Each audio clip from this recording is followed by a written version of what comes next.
안녕하세요. 이번 주 발표를 맡게 된 20학번 허윤정입니다. 저는 이번에 다완식 방향족 탄화수소가 혼합물일 때와 햇빛에 노출되었을 때 인간의 피부에 식균, 즉 스킨 익스플란트에서의 대사와 유전 독성이 어떻게 달라지는지에 대해서 연구한 논문을 발표하려고 합니다.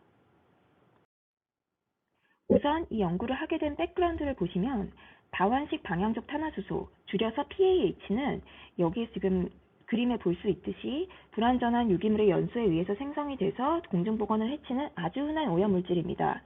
PAH는 도시의 오염된 대기에 많이 존재해서 호흡을 통해 또는 섭취를 통해서 쉽게 우리 몸으로 들어올 수가 있습니다. 이 양은 보통 일반 사람들에게는 무시할 수 있는 정도입니다. 하지만 도로 건설용 아스팔트나 실리콘 공장의 전기 분해용 탄소 전극에 많이 포함되어 있어서 그 작업 환경에 노출된 근로자에게는 위험성이 매우 높습니다. 특히 작업 특성상 피부에 닿는 경우가 많기 때문에 우리 몸의 여러 기관 중 특히 피부가 PAH에 노출된 근로자의 암 발생에 있어서 대표적인 표적기관이 됩니다. PAH는 근로자뿐만 아니라 석탄타르가 들어있는 연고에도 많이 포함되어 있는데요. 밑에 보시면 사진을 넣어놨습니다. 그 연고로 치료받는 여러 피부 질환 환자들에게도 피부 노출 위험도가 매우 큽니다. 이런 PAH가 우리 피부에 닿을 때는 순수한 물질이 아닌 여러 다양한 기질과 섞인 믹스처로 접촉이 돼서 피부 투과가 일어나기 때문에 믹스처에 대한 여러 연구들이 활발하게 진행되고 있는데요. 기존 연구에서는 PAH 혼합물의 효과를 예측하기 위해 디옥신같이 독성 증가인자, 즉 톡식 이퀄밸런시 팩터를 사용하는 것을 제시하고 있습니다. 하지만 여러 연구 결과들이 발표가 되면서 톡식 이퀄밸런시 팩터를 사용하는 것이 다양한 모순점을 만든다는 것이 밝혀졌습니다.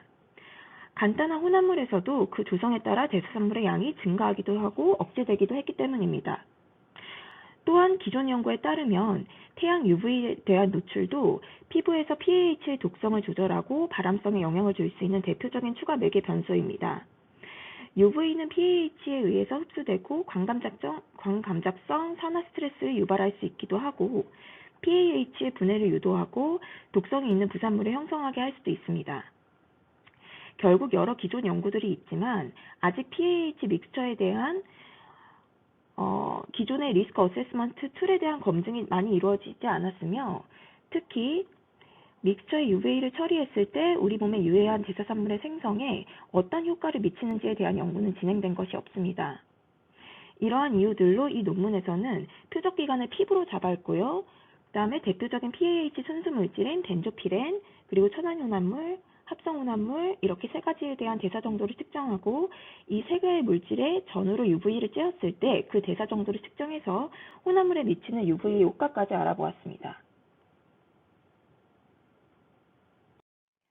연구 방법을 설명하기에 앞서 이 논문에서 설계한 연구 디자인에 대한 이해를 돕기 위해 다른 논문에서 PAH 대사 과정에 대한 그림을 가져왔는데요. 대표적인 PAH인 벤조피렌에 대한 대사 과정을 보시면 시토크롬 450 효소인 CYP1A1 등에 의해서 산화돼서 벤조프렌 다이올 에폭사이드, 줄여서 BPD가 만들어집니다. 그 이후 이상대사 요소에 의해서 컨주게이션이 되면 유레인으로 빠져나가지만 일부는 이산대사를 거치지 않고 세포 내에서 확산돼서 DNA를 분자랑 만나 구아노신과 결합해서 벤조피렌 구아노신 어덕트를 형성합니다. 이 BAP 구아노신 어덕트가 유전 독성을 유발하는 가장 유해한 발암 물질로 보시면 될 것 같아요. 이외에도 추가적인 유전 독성 경로들이 있지만 지금 설명드린 경로가 가장 주된 경로라고 보시면 될 것 같습니다. 그 다음에 왼쪽 그림을 보시면 PAH는 자신의 대사를 빠르게 하기 위해서 자신이 CYP의 발현 자체를 증가시키기도 하는데요. 그 메커니즘을 간단하게 보시면 아릴 하이드로카본 리셉터에 결합해서 세포 핵으로 들어가 CYP 효소의 발현을 촉진하는 것을 알 수가 있습니다. 그래서 이 그림에서도 또한 BPD를 생성해서 DNA랑 결합해서 유전 독성을 유발합니다. 본 논문에서는 PAH의 대표적인 일상 효소인 CYP1A1, 1A2, 1B1의 발현 정도를 측정하고 유전 독성 대사산물의 마커로서 BAP 구아노신 어덕트의 양을 확인해서 이 대사 과정에서 유전 독성을 일으키는 발암 물질이 얼마나 생성되는지를 알아보았습니다. 우선 스킨 익스플란트는 건강한 여성 기증자로부터 유방수술 후에 샘플을 채취하였고요. 12회 플레이트에 넣고 배지에 넣어 인큐베이터에 보관했습니다. 그다음에 pH 믹스처는 원료 산화 물질로부터 추출한 다음에 pH의 농도를 실험할 농도로 조정했습니다. 천연 믹스처로 코알 탈 피치 샘플과 페트롤리움 코크 샘플을 사용을 했는데 이를 앞으로 줄여서 CTP랑 PC라고 하겠습니다. 그리고 합성 믹스처는 12개의 주요 EPA pH를 섞어 만들었으며 CTP나 PC 뒤에 S를 붙여서 표기를 하였습니다. UV 조사는 LS1000 시뮬레이터를 사용했고 pH 처리보다 전 처리 시에는 1시간, 후 처리 시에는 24시간 뒤에 UV를 조사하는 것으로 약속했습니다. 그 다음에 모든 실험은 N3로 수행이 되었고요. 전체적으로 크게 4가지 실험을 진행했는데요. 첫 번째는 바이어빌리티 어세이를 진행했고 그 다음에는 정량적인 역전사 PCR을 진행을 했고요. 그 다음에 BPD, N 구아노신, 어덕트의 양을 관찰했고 그 다음에 통계적인 분석을 하였습니다. 이제 리졸트를 보시면 첫 번째는 스킨 익스플랜터에서의 생존율 결과표인데요. 여기서 실험한 엔티티 어세이의 실험 결과가 믿을만한 결과라는 것을 포지티브 컨트롤에서 값이 매우 낮게 나오는 것을 통해서 저희가 확인할 수 있었고 UV를 인위적으로 조사한 경우를 지금 SSL이라고 나타내고 있는데 UV를 조사한 경우랑 합성 CTP를 처리한 경우에서 모두 대체로 70%의 생존율을 나타내고 있다는 것을 알 수가 있습니다. 다만 그 CTP를 처리한 후에 UV를 조사했을 때 생존율이 50%로 좀 낮게 나타나는 것을 볼 수가 있었습니다. 그 다음에 지금 볼 수 있듯이 합성 CTP에 대한 결과만 제시를 하고 있는데요. 이는 천연 CTP에서는 색깔이 있어서 MTT 어세이가 제대로 적용이 안 돼서 그렇다고 논문에서 기술을 하고 있습니다. 그래서 이 결과를 보완하기 위해서 케라티노 사이트에서도 같은 실험을 진행해서 천연 CTP와 합성 CTP 모두에서의 결과를 지금 도출을 해냈는데요. 스킨 익스플랜트의 결과와 비슷하게 지금 CTP와 처리했을 때와 그 UV만 처리했을 때는 대체로 생존율이 좀 높게 나타났는데 그 CTP를 처리하기 전에 UV를 처리했을 때나 아니면 CTP를 처리한 후에 UV를 처리했을 때 값이 매우 낮게 나타나는 것을 저희가 볼 수가 있었습니다. 그 다음은 순수 물질인 벤조피렌 10mm몰과 그 다음에 합성 CTP 10mm몰, 천연 CTP 10mm몰에서 그 pH 관련 대사 요소인 CYP1A1, 1A2, 1B1의 발현 정도를 나타낸 그래프인데요. 순수 물질보다 믹스처 형태일 때 CYP의 발현이 훨씬 활발함을 확인할 수가 있습니다. 이 결과만 보면 믹스처일 때 더 대사가 활발히 일어난다고 생각을 할 수가 있으나 다음 그래프를 보시면 실질적인 DNA 대사산물인 BPD N 구아노신의 양 그래프는 벤조피렌에서 가장 높고 그 다음이 합성 CTP, 천연 CTP 순으로 낮게 나타나는 양상을 보입니다. 그래서 앞에 피규어랑 연결을 시켜보면 사실 믹스처끼리만 봤을 때는 CYP 발현이 높은 합성 CTP에서의 대사산물이 천연 CTP보다 높게 나타난 것을 봐서 대사의 정도를 CYP 효소 발현이 증가해서라고 일부는 설명이 가능하지만 벤조피렌에서는 CYP 발현이 매우 낮게 나타난 거에 비해서 DNA 부가물이 제일 높게 나타났으므로 그 대사의 감소를 CYP 발현의 감소로 설명할 수는 없다고 볼 수 있습니다. 그래서 논문의 디스커션에서는 사실 믹스처일 때 오히려 감소하는 이유가 여러 물질이랑 섞여 있기 때문에 PAH의 피부 투과가 아마 느리기 때문이라고 설명을 하고 있습니다. 또 두 번째로는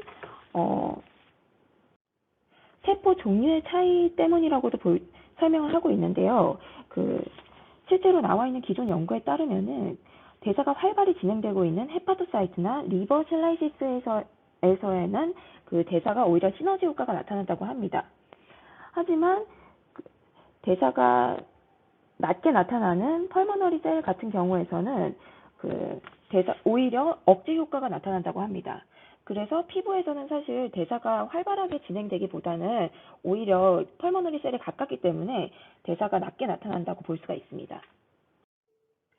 더 추가적인 이유로는 믹스처에서 알도케토 리덕테이즈를 만드는 유전자인 AKRC1이 많이 발현되기 때문이라고도 논문에서는 설명을 하고 있는데요. 오른쪽 그림을 보시면 알도케토 리덕테이즈, 이 오른쪽 그림도 제가 이제 다른 논문에서 가져온 건데 알도케토 리덕테이즈, 즉 AKR이 작용을 하면 DNA 부가산물을 만드는 다이올 에폭사이드 패스웨이를 거치는 대신에 카테고리 되는 경로인 오키논 패스웨이로 진행이 되는 것을 볼 수가 있습니다. 그 다음 결과로는 앞선 그래프에서는 전체적으로 10mm몰의 농도로 맞춰서 DNA 부가산물의 양을 측정을 했었다면 이번에는 1mm몰의 농도를 낮춰서 실험을 한 결과인데요. 앞선 결과와 마찬가지로 벤조피렌에서의 DNA 부가산물이 가장 높게 나타났고 전체적으로 그 다음이 합성 CTP, 그 다음이 천연 CTP 순으로 낮게 나타난 것을 확인을 할 수가 있습니다. 그리고 농도를 줄이니까 앞선 그래프보다 전체적으로는 값이 다 한 10분의 1 정도로 줄어든 것을 확인을 할 수가 있는데요. 이 중에서 특이한 것은 CTP1입니다. CTP 1mm몰에서 사실 앞선 그래프에서 CTP 10mm몰에서는 DNA 부가산물이 0.22 정도로 나타났었는데 이 그래프를 보시면은 0.4보다 더 높게 나타난 걸 볼 수가 있어요. 이 이유에 대해서는 논문의 디스커션에서는 다른 화학물질 간의 경쟁이 이제 1mm몰로 농도가 줄어드니까 경쟁도 줄어들기 때문이라고 말을 하고 있습니다. 그 다음으로는 pH 믹스처에 UV를 쬐었을 때 그 대사에 어떤 영향을 미치는지에 대한 데이터입니다. 먼저 CYP 발현 정도를 측정을 했는데 일단 전체적인 양상은 앞선 그래프인 피겨 2와 비슷하게 나왔음을 확인할 수가 있습니다. 여기서 주목할 건 UV 처리 전과 비교했을 때 얼마나 증가하고 감소했는지 그 비율을 나타내는 가로 안의 숫자인데요. 유의한 데이터 위주로 보시면은 UV를 처리한 후에 CTP를 처리를 했을 때 전체적으로 발현 정도가 감소하는 것을 확인을 할 수가 있습니다. 또 CTP를 처리하고 나서 UV를 처리했을 때도 마찬가지로 그 값이 발현 정도가 감소하는 것을 확인할 수가 있습니다. 그 다음으로는 UV를 쬐었을 때 DNA 어덕트의 양도 측정을 했는데 전체적으로 양들이 UV를 처리하기 전과 비교했을 때 감소하는 것을 볼 수가 있습니다. 그래서 그 감소의 정도를 가로 안에 숫자로 표시를 했는데요. 24시간에서는 6.5배 정도로 매우 크게 감소하는 반면에 48시간에서는 한 1.4배 정도 감소하는 것을 확인할 수가 있습니다. 이를 통해서 대사산물이 감소하는 것이 단순히 그냥 양이 감소한다기보다는 지연되는 효과 때문에 감소한다고 우리가 추론을 할 수 있을 것 같습니다. 네, 마지막으로 결론입니다. 이 논문에서는 PAH가 피부에 미치는 대사와 유전 독성의 영향을 크게 두 가지로 나눠서 봤는데요. 첫 번째는 혼합물일 때, 두 번째는 혼합물에 UV를 전후로 쬐었을 때입니다. 결과적으로는 두 결과 모두에서 대사가 감소해서 DNA 어덕트가 감소하는 것을 확인할 수 있었습니다. 따라서 이 논문에서는 PAH 믹스처가 됐을 때 피부 세포에서의 대사에 큰 영향을 미치기 때문에 PAH가 혼합물일 때 단순히 톡식 이퀄밸런시 팩터 같은 인자 외에 새로운 리스크 어세스먼트 툴이 필요하다는 것을 시사를 하고 있고, 그 다음에 이제 UV를 쬐었을 때 대사가 감소하기 때문에 PAH에 대한 내부 노출의 기간 제한을 좀 더 증가시킬 수 있음을 얘기를 하고 있습니다. 이것으로 발표를 마치겠습니다. 감사합니다.